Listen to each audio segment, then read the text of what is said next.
Good morning, good afternoon, or good evening, depending upon where you live around the world. This is the continuation of the dome series, and you may be wondering what the heck this has got to do with domes. Well, directly, nothing, but indirectly, quite a bit. In this case, we're looking and considering at the rigid cladding of the domes, not simply the physical cladding, but the manner in which the cladding may have to be attached and considerations therefore regarding the fixings, sealant, or anything else regarding the cladding of the dome. I watched a video, and it's something just the other day, by a fellow Kiwi carpenter, and he was doing some repairs to his home, and he's a very good carpenter, and everything he did is the same process that I would use. However, he, like me, likes to get things nice and neat and visually functional, or visually pleasing, but still has to be functional.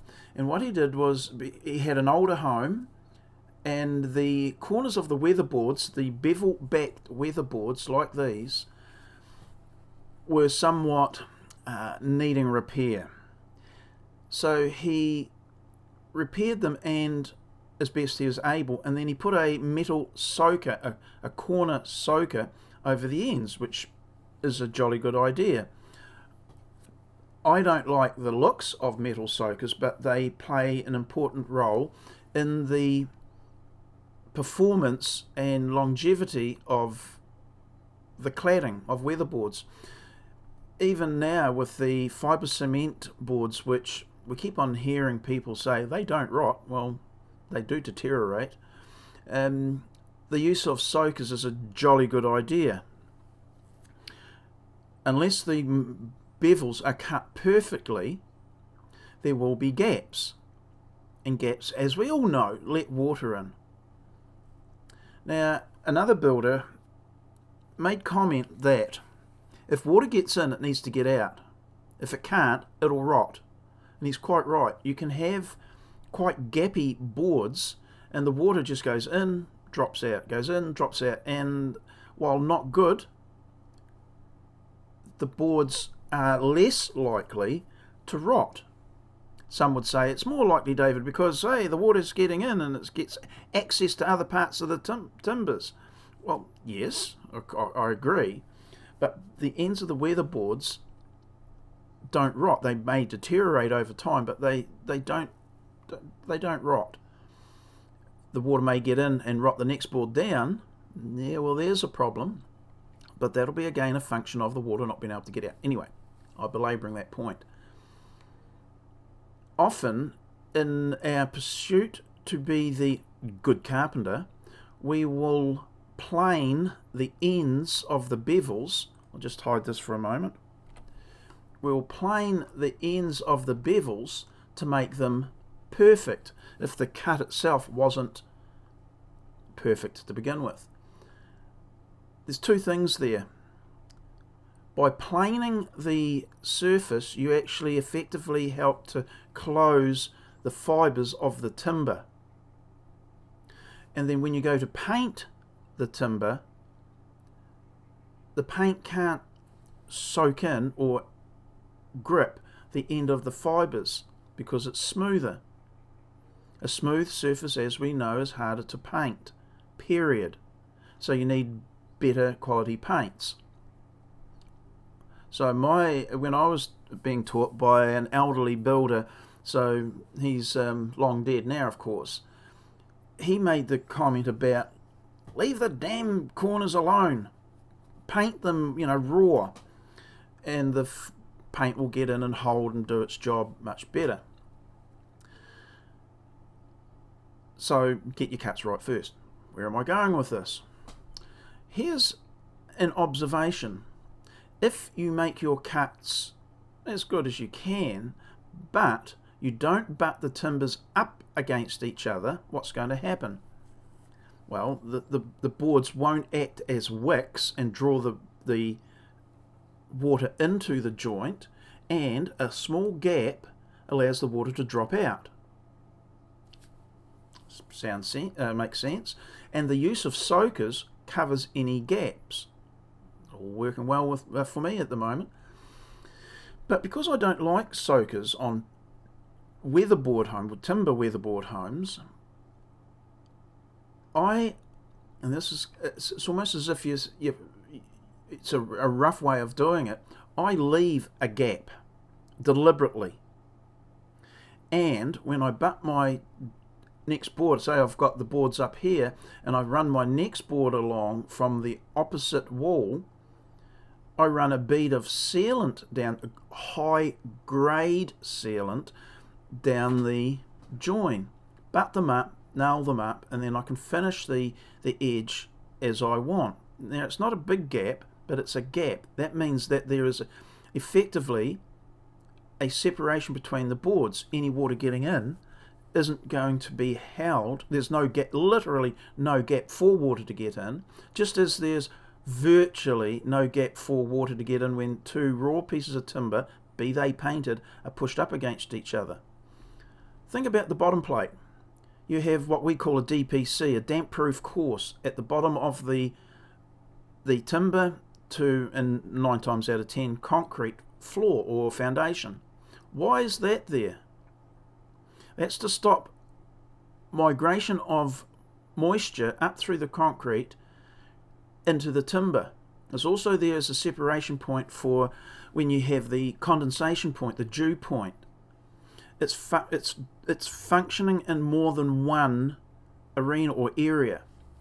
So the sealant down between the weatherboards is effectively the DPC between concrete and timber. And even if sometimes you'll have DPC between timber and timber for that same reason. You don't want the migration of water or moisture through the timber into the next piece of timber. A DPC, a damp proof course. Okay. So that's essentially what you're doing here. What the heck's this got to do with domes, David?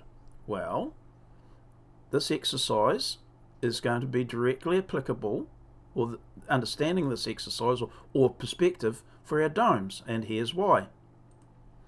We left off in our previous video, let me get rid of, I'm selecting that, with this idea here of the different heights for the dome, well, the struts. And I mentioned repeatedly about the perhaps requirement for dihedral angles to be cut on the struts to allow rigid cladding, think weatherboards, to be used. Could you use weatherboards on a dome? Yeah, maybe not, but plywood? Yeah, okay. So this is what we've got here. This is going to be a slightly longer video, by the way, because I've covered off the background for what we're considering here. But here we can see the representation of plywood sitting down into the struts, which of course we know we can't do, to the theoretical, or near the theoretical point of the, actually I'll just get rid of this, the geometric center line and height that we use. I've created the struts such that they have got the star ends, and they look well and fine, but they show up the discrepancies in the surfaces, and we know that if we go to put cladding on, these discrepancies won't allow the cladding to sit flush, hence the need to create dihedral angles to allow that rigid structure or cladding to sit flush or flat. Just unhide. So these rigid members, surfaces, need the struts to have dihedral angles on it. Does it? What if I lifted them slightly, actually? Let's see whether I can jog. No, it's not going to happen. Oh dear. I've backed out too far, as is the want sometimes with my efforts. But just bear with me. If we have, I'll just group these. You'll see why in a moment, hopefully. If we lift the cladding up directly, maybe 2 millimeters or 3 millimeters, I'm just jogging it, or 4 millimeters, and actually I'll just go back to 3 millimeters. We are at a point here, but not here, but here, where the rigid surface is just starting to touch the outer edge of this particular strut. This one, not so much, but is already sitting off of this one. Can we pull this down onto the strut? The answer is kind of, because as you approach the center of the hub, the ability to pull down back here, you can't here because it's resting on another strut. So you actually start to distort this, and if you're using polycarbonate, that's probably less ideal. Polycarbonate's very, very strong and quite flexible, but you don't want to impose stresses anywhere, not even imply really. Effectively, if you're fixing along this line, the pressure on here wouldn't permit thick plywood to distort too much in this area, but it will show up eventually. Anyway, we've lifted it up to the point where it's not interfering to a great degree in some areas, but it's not even resting on here. What you could do is fillet this, or just take the edge off of the strut and you're left with a much better surface. Dihedral angles. How much? Well, 2 to 3 millimeters. That's all. The gaps may look big, but they're really not. 2 or 3 millimeters with a hand plane. If you mark a line along the edge, what I'm getting at here, really, without having already spilled the beans on it, is that you don't need clever jigs or machinery like bench saws or tilting router tables to run your timbers past to achieve this better seating of the rigid cladding. So why the weatherboard issue?